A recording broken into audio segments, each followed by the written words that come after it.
overextending anybody. And again, like you said, the amount of TV time that's out there right now makes that a hard thing to kind of balance.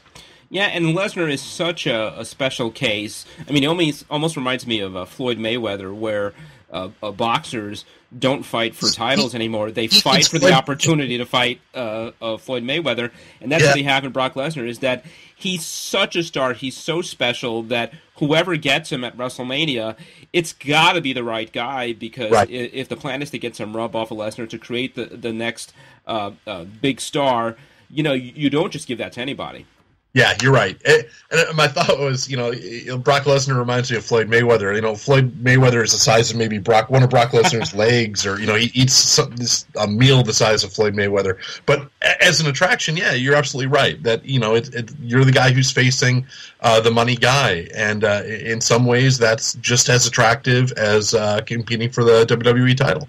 Yeah, and that's the thing. And by no means do I think Roman Reigns is a lost cause. I'm not calling for them not to go in that direction. I think he hasn't made the progress that a lot of people hoped he would, and I'm sure WWE hoped he would have. But, he's just back on TV. I think there's a ton of upside there. I mean, I really do like Roman Reigns. And you hear this a lot. I mean, he's got to kind of find his comfort zone. He's got to find himself on the microphone. It really is, an indictment on that philosophy of over-scripting guys. I do think that that's something that's hurting him right now. The flip side of that is a guy who is still that kind of new and green. You just hand him a mic and say, just be yourself. That might not quite work either. I mean, he might not have that familiarity, that comfort to just be himself on the mic. So it's tough. I see what they see in Roman Reigns. I mean, I guess the question is whether this is the time to pull the trigger on it or whether he needs another year. But again, all goes back to Brock Lesnar. I mean, to me, they went all in when they had him end the streak. That was, and Vince McMahon talked about it in the Steve Austin podcast. Who's going to be hotter than Brock Lesnar going into WrestleMania? With the last year he's had, assuming he retains the title against John Cena and Royal Rumble. So when you're going all in, that's a big, big bet. I mean, everything has got to be lined up, and you don't take a lukewarm Roman Reigns and put him in that position. Or maybe you do, and maybe you hope that he goes in lukewarm and he comes out, red hot. Right. Yeah. As far as Brock Lesnar, there's a great story in the current issue, the February issue of Pro Wrestling Illustrated, by our colleague and friend Harry Burkett. Really kind of delves deep into what Eat, Sleep, Conquer, Repeat means, and it's a lot of fun. I mean, he talks about Brock Lesnar's sleep schedule and what he does away from the ring, and there's some great quotes that I think a lot of people haven't seen from Brock talking about that balance in his life. He really is such again, there's always a big star. There's always somebody who is hotter than anybody else. But Brock Lesnar is just such a phenomenon in the true sense in the world. It's that he is that one in a million, once in a lifetime. And we're not just talking a hot act like Steve Austin or The Rock or John Cena. You're talking a guy who has got legitimate tough guy, wrestling credentials, a former UFC heavyweight champion, just a genetic freak of a guy, imposing, can talk on the mic. I mean, he's, I don't know who's been better than him performance-wise in years, and even seeing him as infrequently as we do. Yeah, agreed. And, the great thing is a guy like Lesnar, with his reputation, with what he brings to the table, he could mail it in, but he hasn't been. I mean, his work, even his matches, were to set up his match against the Big Show at last year's Royal Rumble, which is a one-sided domination by Lesnar. But they had a conflict in the ring where I remember Big Show kind of Beal-throwed him, and Lesnar flew through the air he goes all in. He kind of crashed into the ropes and fell to the floor in this really dangerous-looking way. But it added to the build-up.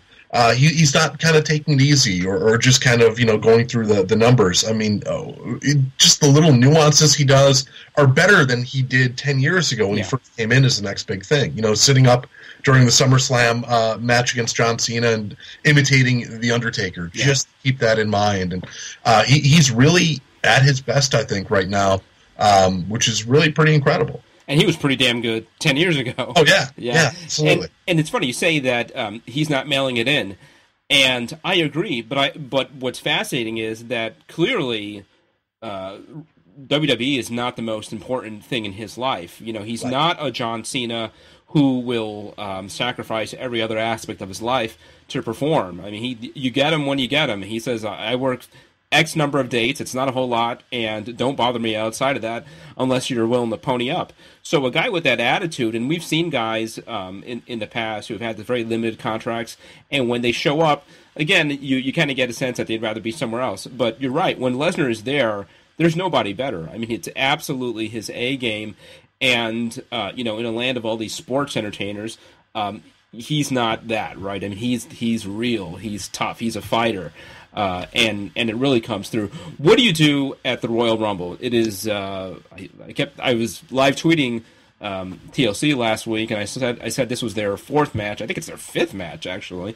If you go back to 2003, that feud they had then, there was a question of how do you book their last match in September. There was a lot of questions on how do you book SummerSlam, how you book their match back at Extreme Rules, and now this one again. When you get two guys like that where you almost can't see either one of them losing cleanly, certainly it's important. I mean, whatever Cena's doing at WrestleMania, it's going to be really important. How do you deal with that? I mean, and then there's a question of is the plan for Lesnar to be the centerpiece of WrestleMania, or if there's a question of whether he sticks around, do you dial it back maybe, and maybe he's not as featured an attraction at WrestleMania, and Cena's the more important player at WrestleMania, and in which case, does he beat Brock Lesnar in January? I mean, when you get into fantasy booking, it's neat because there's a lot of different opportunities you can go, a lot of different roads you can travel on it. What I would think is, like you said, you're all in with Lesnar. You had him end the streak last year. He's got the championship. The conventional payout would be him dropping the title to some young up-and-coming star at Mania. And that wouldn't be John Cena. Cena's already established he can win the title. Say you put it on Roman Reigns at WrestleMania, and Roman Reigns kind of flops. After 90 days, you pull the trigger and you put the belt back on Cena, and there you go. You righted the ship. Everything's good. You can put the belt on Cena at any time. There's no need to use the main event of WrestleMania to do that. I think that what I would look at, again, off the top of my head, if you have to have Cena against Lesnar at the Royal Rumble, you have somebody attack Cena beforehand, injure an arm or a leg. He goes into the match with an injury, and for the first time in Cena's career, he taps out. Lesnar, again, does the unstoppable. He made Cena tap out. Cena doesn't lose any face because he was going in injured and still kind of gritted his way through. And then that sets up Cena for a feud against whoever had injured him. Rusev, if that's the guy. Yeah, and then you got Brock Lesnar, kind of going from there against Roman. They have to change all those never give up shirts to almost never give up. Once. Yeah, just like once in a lifetime, him and except Rock. For this one time, never give up. That does seem the obvious way to go, which is one of the things that worries me, because I think very often WWE thinks that there is an obvious way, they take it in another direction. But I think both you and I and a lot of people would have a similar scenario because it makes sense, because it's the logical way to go. So, I wouldn't think that it's Lesnar at Lesnar versus Cena at WrestleMania. So you would have to start building to whoever Cena's opponent is going to be at WrestleMania, whether it's at the top or not. It's going to be a key match, like his match with Bray Wyatt was at last year's WrestleMania. Yep. So you'd think we'd start to see those pieces be put in place at the Royal Rumble. So, I like your scenario. Making John Cena tap for the first time would be another feather in Brock Lesnar's cap. Would again cap off just an amazing, extraordinary year. So if it is Roman Reigns at WrestleMania, let's talk a little bit more about Roman Reigns and the other members of the Shield. There is a great piece in the February issue, the current issue of Pro Wrestling Illustrated, an editors roundtable. You and I, and some other writers, I think Harry was part of it. We talked about who is the most likely of the three Shield members to take it to the next level, be that next top guy. And I don't know that we came to a consensus at the end. I mean, certainly there were a lot of different opinions. Stu was big on Seth. I think you liked Dean Ambrose.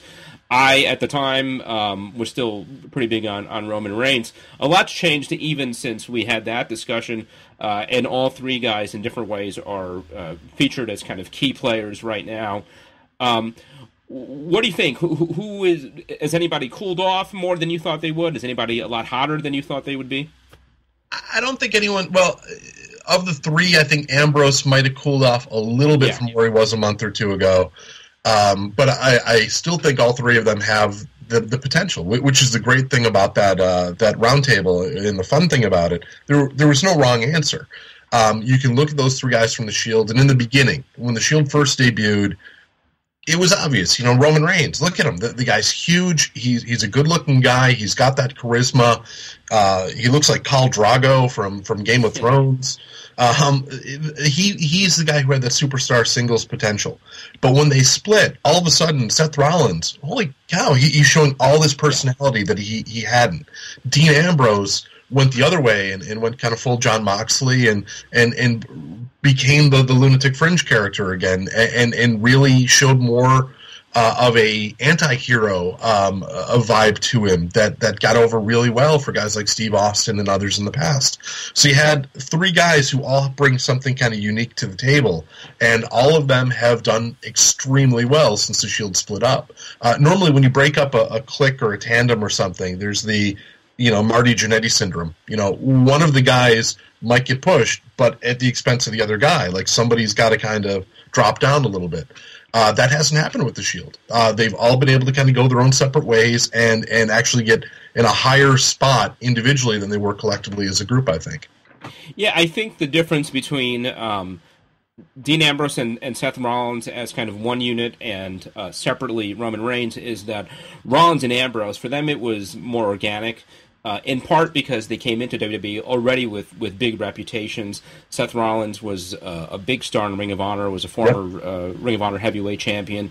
Dean Ambrose was a giant star in the Northeast independent scene. And I think it's not just that they had that following, because in the big picture, it's not a whole lot of fans who had heard of them coming into WWE, but they had that experience. And certainly, and Stu made this point in the roundtable, for whatever it's worth, Seth Rollins knew what it was to be the top guy of a company, right? I mean, he headlined the biggest Ring of Honor shows at the time for them. He was a featured act in their old HDNet show. So, and I remember interviewing him years ago when he was champion and talking about him being kind of a locker room leader in Ring of Honor. And to some extent, that the same was the case for Dean Ambrose. So, I think they had that natural, organic connection with the fans.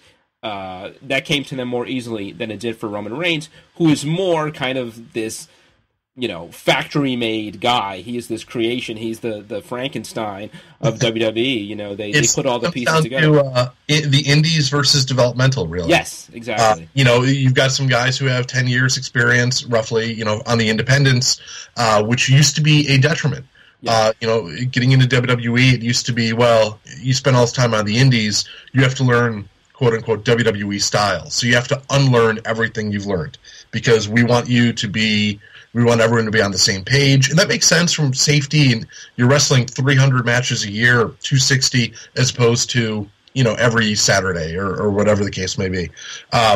So that makes sense, but for a long time they took people who had the independent experience and they kind of, you have to unlearn that. Yeah. We want to push developmental.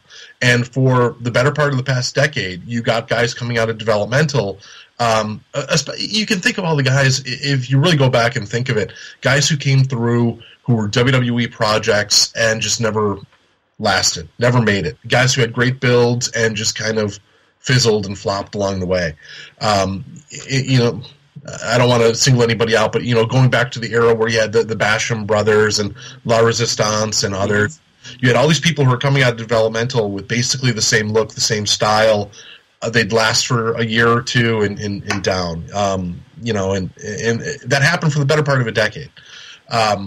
now they're really looking at guys who have a lot of proven experience from the independents based on the experience of CM Punk and Daniel Bryan and others. And that's where you've got with Rollins and Ambrose. They've had that. And that was able to really kind of hopefully rub off a little bit on Roman Reigns, where he got to work with those guys nightly, got to see what they did, learn from them, which can position him better going forward. But now it's the opportunity to see if that has happened, and if a guy who doesn't have that kind of indie experience can kind of succeed at this level.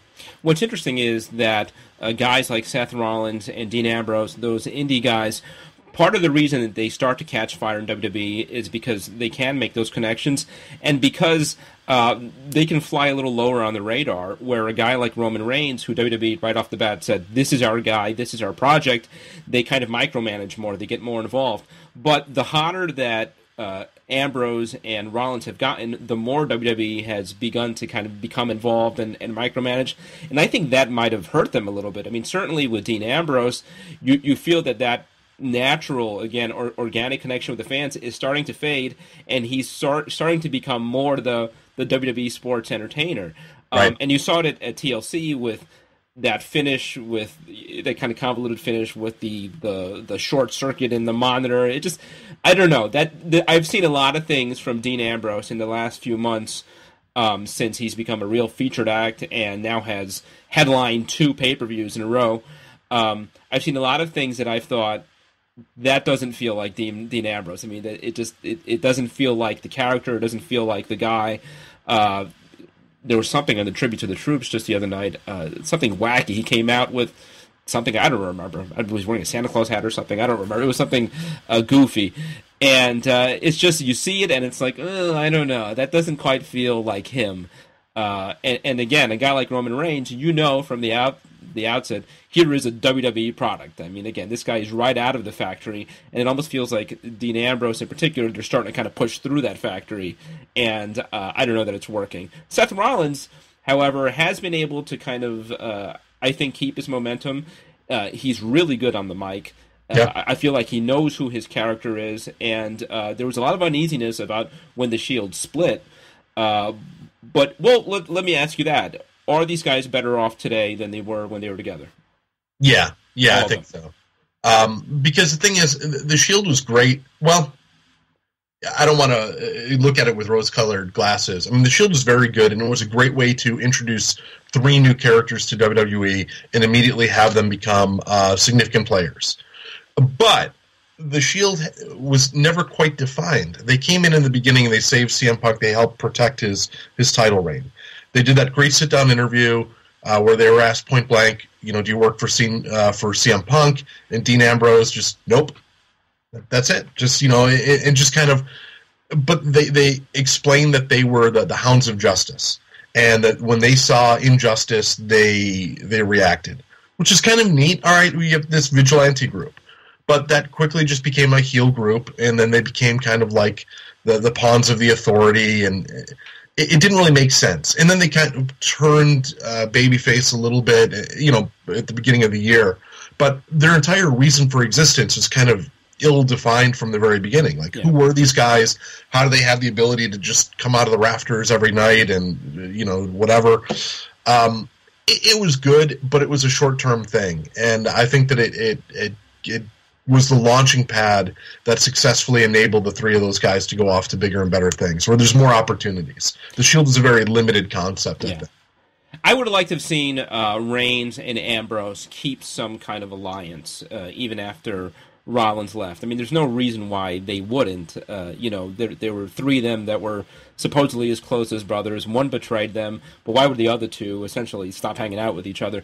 So I'd like WWE to acknowledge that these 2 are still tight. I mean, I'd like to see one make the occasional run-in save for the other, maybe tag together or something like that. You might see something like that for the build-up to the Royal Rumble. Yeah. And maybe a backstage vignette where Ambrose is doing something and Roman bumps into each other, or even in the ring. It comes down to one of them making a save or doing something like that. So, I think that there's definitely room for that to happen. And I agree, I don't want to see them throw that out the window either. I'd like to show that they're – because even – what you can do at that point is establish that they're still friendly, for now. And maybe if Roman Reigns wins the title, Dean Ambrose is a natural top contender. You know, if good friends, better enemies. You know. Yeah.